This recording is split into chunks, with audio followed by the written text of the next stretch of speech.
Хуц болох хурганаасаа хулгайч болох багаасаа гэж. 7 хоногийн хошин тайм шок мэдээний 17 дугаар жарны 17 дахь дугаар эхэлж байна.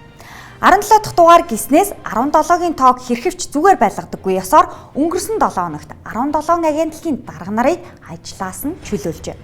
Өнөөдөр бол үндсэн хууль баталсан өдөр. Та үндсэн эрхээ эдэлж чадж байна уу? Өнөөдөр хідэн бүх барилцсан хинэн төрүүлснээс илүү таны үндсэн эрх баталгаатай байна уу гэдгийг сонирхох өдөр. Та бүхэнд үндсэн хуулийн өдрийн мэндийг хүргээд шок мэдээгээ эхлүүлж байна.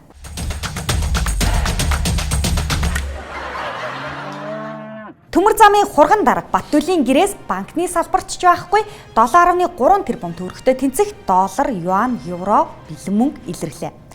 4 тэрбумын үл хөдлөх хөрөнгийн гэрчилгээг нэмбэл зөвхөн нэг удаад энэ айлаас 4 цэцэрлэг барих мөнгө хураагдлаа.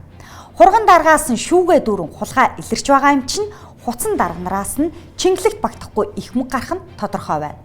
Өөрөөр хэлбэл Баттүл бол гар хүл, жинхэнэ цаад эздийнх нь мөнгө. Баттүлийн батар нь олсон дарга нарыг нь шатаах дөл ассан эсхийг хэрэг явдлын өрнөл харуулна. Улаанбаатар төмөр замын энэ жилийн нийт алдагдлын 25% нь нэг хурган даргын гэрт байж байдаг. Баттүл шүүхийн танхимд өөрийгөө хөнгөн хэрэг хийсэн, 4 хүүхэд бүгдээрээ ханиад хүрсэн, эхнэр эмнэлэгт хэвтсэн, намайг сошиал шүүхээр яллаж байна гэж мэдгдсэн. Монгол улсын шүүхийн шийдвэр гараагүй байхад бол хүнийг сахимаар ялдаг юм процесс бол Монголд үүссэн байна. Надад үүсэж байгаа хэрэг дээр бол сагдаа байх шаардлагагүй ийм хэрэг байгаа гэж би ойлгосон. Хөнгөн гэмт хэрэгт холбогдож байгаа. Тэгээ эхнэр маань эмнэлэгт хэвтсэн байж байгаа. Тэгээ охиныхаа сэтгэл зүйн байдалд бол маш их санаас овч шилжилтийн насан дээр явж байгаа. Хэрэг хийхээс өмнө хулгай мөнгө гэртээ авчирхаасаа өмнө эхнэр хүүхдээ бодоогүй түүнийг нийгэм өрөвдөж өмөрөхгүй байна. Гэрээр дүүрэн хулгай мөнгө хадгалсан айлд хүүхэд нь ханиад хүрэх бол наазахын хэрэг. Баривчлагдах болохоор эхнэрээ өглөө нь хувийн эмнэлэгт хэвтүүлсэн жүжигт олон түмэн хуурагдахгүй хэрсүү хашир болсон. Баттүлийг баривчлалаа гэж хууль зүйн дотоод хэргийн сайд мэдгдсэний дараа яаж ийгээс суллах, зөвхөн татвар нуун дарагдуулсан хэрэгт холбох найруулга зохиогдсон ч олон түмнийг мэхэлж дөнгөх авилгачдын арга барагдаж байна. Өсвөр наснда орон байрны хулгай хийж ял шийтгэл авч байсан Баттүлийг сургалт дамжаанд суусан багаасаа суйлах, дэлсэх, хумслах бэлтгэл хийсэн гэж үзээд албан тушаал томилсон гэмээр байна. Хурган дарга хоригдсон ч хуцан дарга нар нь асуугдаж байцаагдаж буй эсэх нь одоогоор тодорхойгүй ажил төрлөө хийсээр л байна. Хуц болох хурганаасаа хулгайч болох багаасаа гэж. Эрүүл мэндийн сайдын давхар дээл өмссөн чин зориг иргэд ба нохтыг хооронд нь нүрэлдүүлсэн мэт ярилцлага өгч шинэ ажлаа эхэллээ. Сайдын юу ярьсныг сөхий. 9 иргэн 7 нохоонд хазуулсан юм асуудал гарсан юм байна лээ. Тэгээ ямар ч бас энэ 7 нохоог нь бүгдийг нь олж тэр хазуулсан иргэдэд одоо таниулах юм арга хэмжээ авсан. Одоо таниулах юм арга хэмжээ авсан. Ярианаас үзвэл ноход өөрсдөө хүн хаацсан гэж хэлсэн бололтой байна. Хаацсан нохоонуудыг олж тогтоож иргэд мөн байна гэдгийг нь таниулсан байна лээ. Үүнээс үзвэл иргэд ба нохтыг нүүрэлдүүлсэн. Ноход иргэдийг хадснаа хүлээн зөвшөөрч, нүглээ намжлан харц буруулан гөлөлдсөн байх. Бүгдээс нь шинжилгээ авахад галзуу ноход биш байсан байна. Галзуугийн вирус илэрээгүй учраас энэ бол бас нэг эерэг тал гэж үзэж байна. Сүхбаатар аймагт нохоод хазуулсан 9 хүнд галзуугийн тарилгын оронд сүрээгийн вакцины андууран их хэмжээгээр тарьсан ноцтой явдал гарсан юм. Нэг хүнд 20-30 дахин их хэмжээгээр сүрээгийн тариа хийсэн. Давхар дээлтэй сайдын ив хавгүй хил ярианаас илүү эмнэлгийн хариуцлагагүй үйлдэлийн улмаас хохирсон хүмүүсээ эмчилж чадах уу гэдэг асуулт хариултаа нэхэж байна.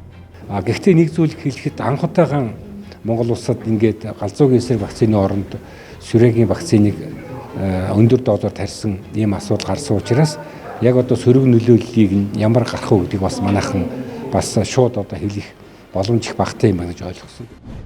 Улсын хурлын гишүүн Шүлэгч Мөнхбат өөрийгөө 28 настай байхдаа 2008 онд казиногоос $300 мянган хоцсон юм билээ гэж хэллээ. 2008 онд би 27-8-тай залуу байсан. Би тухайн үед төрд ажил хашдгүй, улс төрийн намд алба хашдгүй.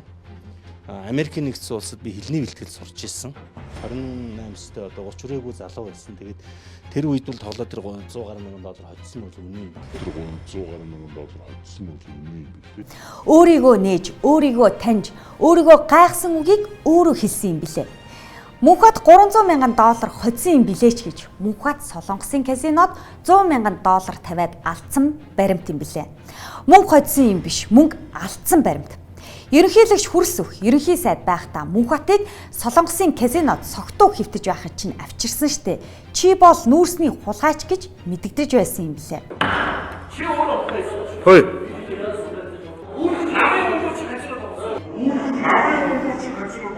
Хой.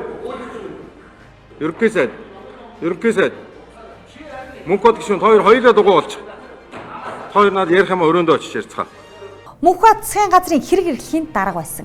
Засгийн газрын хэрэг эрхлэх газрын дарга байхдаа нүүрсний хулгайд хоригдсон шалгагдж байгаа ариун болдыг Эрдэнэс тавталгаан захирлаар томилуулсан юм билээ. Мөнхбат нь Английн ерөнхий сайд асан Борис Джонсны дүү Макс Джонсныг 19 сая доллараар залилсан гэх Америк руу зугтсан буян тогтохын хатан мах юм билээ. Бас Мөнхбат нь гавьяатын найр хийсч үнгүү хоол идчихээд байр машинууд амлчихад халзан цагаан хонь аваарэ гэдэг шиг өгдөггүй юм билээ. Өгсөн машин нь эзэндээ ирэхгүй 2 жил төвчөрч байгаа юм билээ. 100 мянган доллар мөрий далцсан баримт байхад 300 мянга гэж хэлсэн нь ч учиртай юм билээ. Хэрхэн хөрөнгөчснөө ингэж тайлбарлах гэж байгаа юм билээ гэж учир мэдэх хүмүүс үзэж байгаа юм билээ. Улсын хуралд Батамгалан хэмээх гишүүн байдгийг төрийн ордонд агсам тавьсан ховдын пүүж алднаа гих зэргээр сүгсэлцэн гих дуулаанаар мэдэж авлаа. Хил дараагүй гишүүний хил нь орооцолцсон гих шуугаан түүний хувьд анхны танилцуулга боллоо. Бол би ерөөсөө огт архиудгүй. Миний эргэн дорны намайг таньдаг мэддэг хүмүүс бүгд гэрчлэн. Тэнц шөргөөцөлдөөн эндч мөргөлдөөн шуурхайлан очиж салгаж цогцолдог хууль зүйн дотоод хэргийн сайд Нямбатар түүнийг өрөөнд нь хүргэж өгсөн байна. Таван толгой хаан байдгийг мэддэггүй толгой Баттөмөр болон өөрийнх нь үгээр бол тэрбээр өөрөө архи огт уудаггүй гин. Би бол архиуд. Надад тэгж хариулт өгсөн. Тэгэхээр зэрэг тэр архиулсан гэдгийг нь одоо ноцгол хэрэгтэй л дээ. Би уугаагүй. Өөрөө архи уудаггүй гэх боловч өрөөл бусдад архиар үйлчилж явсан хүн юм. Баар нь гарч нэр зүсээ таагүйгээр боловч танилцуулсан энэ хүн Баянзүрх дүүрэг сансарт баарнууд ажиллуулж байсан. Баарных нь нэрийг сонин казино гэдэг нэртэй. Эхнэр заяа нь казино баар буюу Батхан төвөө ажиллаулдаг юм байна. Энэ хүний намтар маш товчхон. Баарнаас төр чилжиж эсвэл баар төр хоёрыг хослуулж ирсэн. Баарнуудын эзнээс дүүргийн үйлдвэрлэл үйлчилгээний хилцээний дарга, цэцэрлэгт хүрээлэнгийн орлогч, иргэний засгийн ерөнхий газрын хилцээний дарга гэх мэтээр ажиллаж байсан. Баянзүрх дүүргийн засаг даргад 2 удаа нэр дэвшээд болоогүй. 2016 онд хаануул дүүргийн нутаг дэвсгэрт цогтуугаар машин жолоодож яваад баригдсан нь цагдаа тэмдэглэгдсэн тухай засаг даргад яригдах үеэр нь хэвлэл мэдээллийн хэрэгслээр гарч байсан юм. Үндсэн хуулинд нэмэлт өөрчлөлт оруулах эсэх тухай эд ярьж байна.